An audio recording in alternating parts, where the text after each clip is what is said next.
മിസ്സിന് നിങ്ങളടുത്ത് സംസാരിക്കണം, അവർക്ക് വീഡിയോയിൽ അവരെ അനുഭവം പങ്കുവെക്കണം പറഞ്ഞപ്പോൾ നമ്മൾ അതിനൊരു അവസരം കൊടുക്കുകയാണ് കേട്ടോ. അപ്പോൾ ക്ലാസ്സിൽ വന്നപ്പോൾ ഉണ്ടായ അനുഭവങ്ങൾ, നിങ്ങളെ മനസ്സിലുണ്ടായ സന്തോഷം, നിങ്ങൾക്ക് കിട്ടിയ കോൺഫിഡൻസിൻ്റെ ആഴം, ഇതൊക്കെ പങ്കുവെക്കാൻ നിങ്ങൾ ആഗ്രഹിക്കണമെന്ന് പറഞ്ഞപ്പോൾ ഞാൻ എല്ലാവരുടെ അടുത്തും പറയും, എൻ്റെ ക്ലാസ്സിൽ നിങ്ങൾ കയറിയിട്ടുണ്ടെങ്കിൽ ഉറപ്പായിട്ടും ഒരു ലൈൻ അടിക്കാൻ അറിയുന്ന ആളാണെങ്കിലും ഇനി ഒന്നും അറിയാത്ത ആളാണെങ്കിലും 500 രൂപ മുടക്കങ്ങൾ തയ്യാറായാലും നിങ്ങൾക്ക് ഒരു വരുമാന മാർഗ്ഗം കണ്ടെത്താമെന്ന് ഞാൻ പറയാറുണ്ട്. പക്ഷെ അത് എത്രത്തോളം ശരിയാണ്? 500 രൂപ ഉള്ളതല്ല, 500 രൂപയ്ക്ക് നമ്മളൊരു ചുരിദാർ അടിക്കുമ്പോഴത്തേനും നമ്മളത് ഇങ്ങോട്ടേക്ക് വന്ന്, കാരണം നമ്മൾ പിന്നെ വേറൊന്നും നോക്കാനില്ല. പിന്നെ രണ്ടാമത്തെ മുതൽ നമുക്ക് ലാഭമാണ്. പിന്നെ അത് മാത്രമല്ല, പിന്നെ ഫ്രോക്ക്, നെയ്റ്റി, ചുരിദാറ് എന്ന് വേണ്ട ഒരു അത്യാവശ്യം ഒരു വേണ്ട കാര്യങ്ങളൊക്കെ അതിൽ ചെയ്യാൻ പറ്റുന്നുണ്ട്. എന്നെ സംബന്ധിച്ചിടത്തോളം എന്താ പറയുക വെച്ചാൽ, എനിക്ക് ആദ്യം ചെറുതായിട്ട് സ്റ്റിച്ചിങ് അറിയാം, പക്ഷേ കൂടുതൽ അറിയില്ല. പക്ഷേ മകന്റെ ക്ലാസ് കയറിയതിന് ശേഷം ഏറ്റവും വലിയ മോട്ടിവേഷൻ ആയിരുന്നു. കാരണം വെച്ചാല് ഞാനൊരു സാധനം പഠിക്കാൻ വേണ്ടി എനിക്ക് സ്റ്റിച്ച് ചെയ്യുകയും കിട്ടി എൻ്റെ അടുത്ത് തന്നാലും എനിക്ക് പേടിയായിരുന്നു. കാരണം പുറത്തേക്ക് നാശമായി പോയാലോ എന്ന് വിചാരിച്ചിട്ട്. പക്ഷേ അന്നേരം മാം എന്നോട് പറഞ്ഞ് ധൈര്യമായിട്ട് മേടിച്ചോ, ഞാൻ ഫസ്റ്റ് ഇങ്ങനെ വിളിച്ചിട്ടാണ് ചോദിക്കുന്നത്, ഞാൻ പുറത്തേക്ക് സാധനം അടിക്കാൻ തന്നിട്ടുണ്ട്, അത് മേടിച്ചാൽ ഹെൽപ്പ് ചെയ്യുമെന്ന്. അപ്പം പറഞ്ഞ് ധൈര്യമായിട്ട് മേടിച്ചോ അത് പറഞ്ഞ്. അതിനുശേഷം ഞാൻ വരച്ച് വെച്ചിട്ട് മിസ്സിന് വീഡിയോ കോൾ ചെയ്ത് കാണിച്ച് തന്ന് അങ്ങനെ 2-3 പ്രാവശ്യം. പക്ഷെ മടിയില്ലാണ്ട് ഏറ്റവും വലിയ പ്രത്യേകത എന്ന് വെച്ചാൽ മാം ആ സമയത്ത് വരികയായിരുന്നു, പറഞ്ഞു തരുമായിരുന്നു. അത് ഏറ്റവും വലിയ ഇതാണ്. അതിനൊരു പ്രത്യേകത ഉണ്ട്, എന്താ അറിയോ, നമുക്ക് സിമ്പിളായിട്ട് ചിന്തിക്കുന്ന ഒരു കാര്യമാണ് നമ്മളെ വീട്ടിലിരുന്നിട്ട് ഒരു വരുമാനം വേണം, സിമ്പിളായിട്ട് നമ്മൾ ചിന്തിക്കും. പക്ഷെ അത് കുറച്ച് നമ്മൾ പ്രയത്നിക്കാൻ തയ്യാറാവുമ്പോഴാണ് അത് അതിൻ്റെ കറക്റ്റ് പോയിന്റിൽ എത്തുന്നത്. അപ്പോൾ അത് സക്സസ് ആവുന്നത് നിങ്ങൾ പരിശ്രമിക്കുമ്പോഴാണ്. തീർച്ചയായിട്ടും അല്ലേ? അപ്പോൾ ആ പരിശ്രമത്തിന് നിങ്ങൾ എൻ്റെ അടുത്ത് ചോദിക്കുകയാണ്, ഞാൻ പരിശ്രമിക്കട്ടെ മാം സപ്പോർട്ട് ചെയ്യുമോ ചോദിക്കുമ്പോൾ ആ പരിശ്രമം എത്രത്തോളം നിങ്ങൾ ഓക്കെ ആണെന്ന് മനസ്സിലാക്കാൻ വേണ്ടിയിട്ടാണ് ഞാൻ ആദ്യം നിങ്ങളുടെ അടുത്തേക്ക് വീഡിയോ കോൾ വരുന്നത്. പിന്നെ വീണ്ടും രണ്ടാമത് നിങ്ങൾ വരുമ്പോൾ നിങ്ങൾ അതിൽ ഓക്കെ ആണ്, നിങ്ങൾ അതിന് പരിശ്രമിക്കാൻ തയ്യാറാണെന്ന് മനസ്സിലാക്കുമ്പോൾ നിങ്ങളെ സപ്പോർട്ട് ചെയ്യാന്നുള്ളത് എൻ്റെ കടമായിട്ടാണ് ഞാൻ ചിന്തിക്കുന്നത്. അത് ഏറ്റവും വലിയ എന്താ പറയുക, എന്നെ സംബന്ധിച്ചിടത്തോളം ഇപ്പം ഞാൻ പുറത്തേക്ക് തയ്ച്ചു കൊടുക്കുന്നുണ്ട്, ഒരു വരുമാന മാർഗ്ഗമായി. ഞാൻ മെൻ്റലി ഭയങ്കര ടയേർഡായിരിക്കുന്ന സമയത്ത് ഈ ക്ലാസ്സിൽ കയറുന്നത്. കാരണം എൻ്റെ കൂടെ ഞാനൊരു വേറെ ജോലി ചെയ്തുകൊണ്ടിരിക്കുന്നുണ്ടായിരുന്നു, ഒരു കടയുണ്ടായിരുന്നു സോഡേൻ്റെ. അത് പെട്ടെന്ന് എൻ്റെ കൂടെയുള്ള ആൾ മരണപ്പെട്ട് ആ കട നിർത്തേണ്ടി വന്ന് ഒന്നുമല്ലാണ്ട് സീറോയിൽ നിൽക്കുന്ന ഒരു സാഹചര്യത്തിലാണ് ഞാൻ ക്ലാസ് കയറുന്നത്. ഇപ്പൊ സീറോയിൽ നിന്ന് ഹീറോയിലേക്ക് വന്ന തീർച്ചയായിട്ടും 500 രൂപക്ക് ക്ലാസ് കൊടുക്കുമ്പോ എന്ത് തോന്നണേ? ഇത്രയും നല്ല ക്ലാസ് 500 രൂപ ഒരിക്കലും എന്താ പറയാ ഇങ്ങനെ എവിടെയും കിട്ടൂല. 500 രൂപയ്ക്ക് ക്ലാസ് നമ്മളൊരു ചുരിദാർ അടിക്കുമ്പോഴത്തേനും അത് മുതലായി. പിന്നെ ഞാൻ പെടുന്നത് ഇപ്പം മിക്കവാറും പുറത്തേക്ക് തയ്ക്കാൻ കൊടുക്കലേ ഇല്ല, എൻ്റെതും മോളതും. പിന്നെ എൻ്റെ ഏടത്തിമാരത്, അവരെ മക്കളത്, പിന്നെ തൊട്ടടുത്തുള്ള ആൾക്കാർ എന്താ പറയുക തയ്ക്കാൻ തന്നിട്ട് അത്രയും പെർഫെക്റ്റ് ആയി എന്ന് പറഞ്ഞിട്ടുണ്ട്.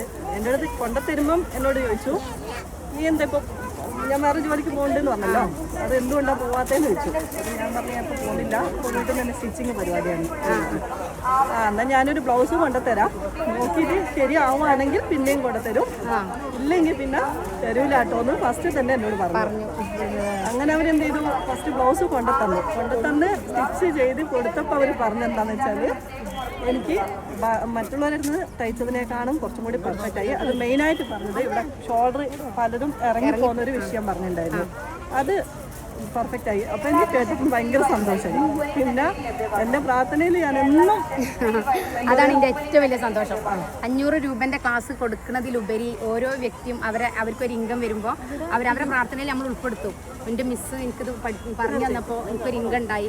പിന്നെ ഒരു പറഞ്ഞ മാതിരി മെൻ്റലി നമ്മൾ എപ്പോഴെങ്കിലും ടയേർഡ് ആവുന്ന സമയത്ത് നമുക്ക് തോന്നി നമുക്കൊരു വരുമാനം ഉണ്ടാകുമ്പോൾ നമ്മൾ ഒന്നും കൂടി മെച്ചപ്പെട്ട രീതിയിലേക്ക് നമുക്ക് മാറാൻ കഴിയുമായിരുന്നു, ഞാൻ എനിക്കും വേണ്ടി ഒന്നും ചെയ്തില്ല എന്ന് പറഞ്ഞാൽ നമ്മൾ ഇരിക്കാൻ പാടുണ്ടോ? ഇല്ല ഒരിക്കലും എന്താ പറയുക നിരാശപ്പെടാണ്ടെന്ന് പറയാം. ഞാനിപ്പോൾ ഇവിടെ വന്നിട്ടുണ്ടെങ്കിലും മിസ്സിനെ കാണാൻ വന്നിട്ടുണ്ടെങ്കിൽ ഈ കയ്യിലുള്ളത് കൊണ്ട് എന്താ പറയുക എനിക്ക് പുറത്തുനിന്ന് ഞാൻ ആരോട് ചോദിക്കേണ്ടി വന്നില്ല. എൻ്റെ ഹസ്ബൻഡ് കർണാടകയല്ലേ, രാവിലെ വിളിച്ച് കിട്ടിയില്ല, അപ്പം ഞാൻ പോകാന്ന് പറഞ്ഞു. ഞാൻ പൈസ കയ്യിലുണ്ട്, പൈസ കയ്യിൽ നിന്ന് എടുത്തിട്ടാണ് ഇന്നെ കാണാൻ വന്നത് ഞങ്ങളോട് പറയുന്നത് കേട്ടോ. കയ്യിൽ നിന്ന് എടുത്തിട്ടാണ് വന്നത്. ഞാൻ മിസ്സിന്റെ ക്ലാസ്സിൽ നിന്ന് കേട്ട ചുരിദാർ ഇട്ടിട്ടാണ് തയ്ച്ചിട്ട് വന്നത്. ഇട്ടിട്ട് നിങ്ങളെ കാണിച്ചു തരാൻ വിചാരിച്ചിട്ട് വന്നിട്ടാണുള്ളത്. അപ്പോൾ ഇത് സത്യം പറയണല്ലോ, ഈ റിവ്യൂ ആണ് എൻ്റെ ലൈഫിലെ ഏറ്റവും പ്രൗഡ് മൂമെൻറ്റ്, പറയാതിരിക്കാൻ പറ്റില്ല. സന്തോഷം, വളരെ അഭിമാനം. പിന്നെ എൻ്റെ അമ്മ ഒരു ടൈലറായിരുന്നു കേട്ടോ, അതിൽ ഞാൻ അഭിമാനിക്കുന്നുണ്ട്. ഉമ്മാൻ്റെ കഴിവാണ് ഞങ്ങൾക്ക് കിട്ടിയിട്ടുള്ളത്. അപ്പോൾ അതെനിക്ക് ഇങ്ങനെ ഇവർക്കൊക്കെ പ്രൊവൈഡ് ചെയ്യാൻ കഴിയുക. ഇതുപോലെ ഞാൻ അരീക്കോട് ഞാൻ വയനാട് വരുമ്പോൾ ഇതിനേക്കാളും ദൂരം നിന്നാണ് അവർ വന്നിട്ടുള്ളത് എന്നെ കാണാൻ വേണ്ടിയിട്ട്. അതന്നെ ഏറ്റവും വലിയ സന്തോഷമല്ലേ. അപ്പോൾ ഈ സമയം എനിക്കും മറക്കാൻ പറ്റാത്ത സുന്ദരമായ ഒരു നിമിഷമാണ്. അപ്പോൾ ക്ലാസ്സിൽ വരാൻ ആഗ്രഹിക്കുന്നവർ തീർച്ചയായിട്ടും റിവ്യൂ കേൾക്കണം. എന്തെന്ന് വെച്ചാൽ നിങ്ങളും ഇതേപോലെ ഒരു പക്ഷേ മെൻ്റലി ടയേർഡായിരിക്കണവരായിരിക്കും, അല്ലെങ്കിൽ ഇന്നെ കൊണ്ടൊന്നിനും കഴിയില്ല എന്ന് ചിന്തിക്കണവരായിരിക്കും. അപ്പോൾ ഈ ഒരു ക്ലാസ്സിൻ്റെ പ്രത്യേകത എന്താണെന്ന് വെച്ചാൽ കോൺഫിഡൻറ്റ് ഉണ്ടാക്കി തരിക എന്നുള്ളതാണ്. ആണോ? തീർച്ചയായിട്ടും. കട്ട് ചെയ്യാൻ കത്രിക പിടിക്കാനുള്ള ധൈര്യം തീർച്ചയായിട്ടും കിട്ടും. തുണി കട്ട് ചെയ്ത് അതിലൊരു സംശയം വേണ്ട. അവർ പറയണ എന്താ അറിയോ, കത്രിക ധൈര്യമായിട്ട് പിടിച്ച തുണി കട്ട് ചെയ്യാൻ പറ്റുന്ന പറയുന്നത്. അപ്പം നമ്മൾ ഓൺലൈനിൽ പഠിക്കാൻ കഴിയുന്നുള്ളതിൻ്റെ ഏറ്റവും വലിയ തെളിവാണിത്. കാരണം വെച്ചാൽ ഞാൻ കുറച്ച് ദിവസം അല്ലാണ്ട് പോയിട്ടുണ്ടായിരുന്നു, പിന്നെ ക്ലാസ്സിൽ പോയിട്ടുണ്ടായിരുന്നു. അവിടെ നിന്ന് അവർ ശരിക്കും മെഷർമെന്റ് ഒക്കെ പറഞ്ഞത് നമ്മളെ ബോഡിക്ക് മാത്രമാണ്. അതിപ്പോൾ നമ്മൾ മാത്രം അടിച്ച് തയ്ച്ചത് കൊണ്ട് കാര്യമില്ല, മറ്റുള്ളവർക്ക് തയ്ച്ചു കൊടുക്കണമെങ്കിൽ അതിന് പറ്റുന്നില്ല. പക്ഷേ മിസ്സിന്റെ ക്ലാസ് കയറിയതിന് ശേഷം എന്താ പറയാ, ഏതൊരു കുട്ടിക്കാണെങ്കിൽ പോലും ഒരു കോൺഫിഡൻസ് ആര് വന്നാലും ചെയ്യാനുള്ള കോൺഫിഡൻ്റ് ആയി ഏത് മോഡൽ കണ്ടാലും ചെയ്യാം. ഇപ്പൊ ഞാൻ ഓൺലൈനിലാണ് അളവെടുത്തിട്ട് കാശ്മീരേക്ക് ചെയ്ത് കൊടുക്കണേ. മോൾക്ക് ചെയ്ത് ഇതാ, ഇത് ഞാൻ ഓൺലൈനിൽ കൂടെ അളവെടുത്തിട്ട് ചെയ്തതാണ്. എറണാകുളത്ത് നിന്നുള്ള അളവാണ്. അതാ പോയി.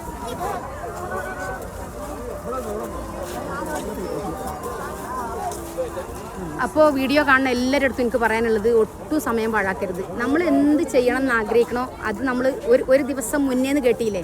അപ്പോൾ ഒരു ദിവസം നഷ്ടപ്പെട്ട് കഴിഞ്ഞാൽ നമുക്ക് ചെയ്യാൻ കഴിയില്ല. പിന്നെ നമ്മൾ എപ്പോഴാണോ അതിനൊരു സാഹചര്യം ഉണ്ടാവണത് ആ സാഹചര്യം നമ്മൾ മുതലെടുക്കണം. ഇത് അവരെ മോൾക്ക് ചെയ്തതാണെന്നാണ് പറയണത്, ഫോട്ടോ കാണിച്ചു തന്നതാണ്. അപ്പോൾ എനിക്ക് ഭയങ്കര സന്തോഷമുണ്ട് കേട്ടോ. അവരിട്ട ഡ്രസ്സ് അവർ സ്റ്റിച്ച് ചെയ്തതാണ്. ഒരുപാട് കസ്റ്റമർക്ക് ചെയ്തു കൊടുത്തു, കസ്റ്റമർ നല്ല അഭിപ്രായം പറഞ്ഞു. ഇതിലൊക്കെ അപ്പുറം എനിക്കെന്ത് സന്തോഷം, ഇതല്ല എൻ്റെ ഏറ്റവും വലിയ സന്തോഷം. ഭാവിയിൽ ഞാനും മിസ്സിനെ പോലെ ടീച്ചറാവും. ഇൻഷാ അല്ലാ.